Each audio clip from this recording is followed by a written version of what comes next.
ఒకసారి రావణుడు తన పుష్పక విమానంలో 3 లోకాలు తిరుగుతున్నాడు. అప్పుడు అతనికి ఒక అద్భుత దృశ్యం కనబడింది.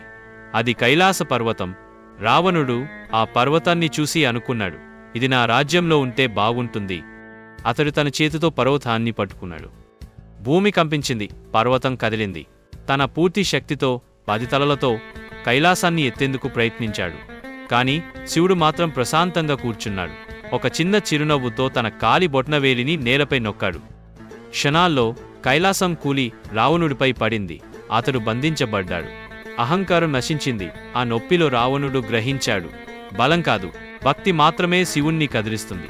వెంటనే శివతాండవ స్తోత్రం పాడటం మొదలుపెట్టాడు.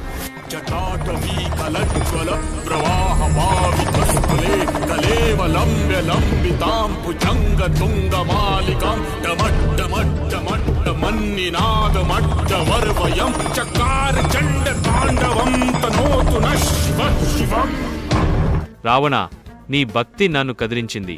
ఆ భక్తి ఫలితంగా ఈ చంద్రహాస ఖడ్గం నీకు అనుగ్రహిస్తున్నాను. ఇది నీకు విజయం ఇస్తుంది, కానీ అహంకారమైతే నిన్నే నశింపజేస్తుంది.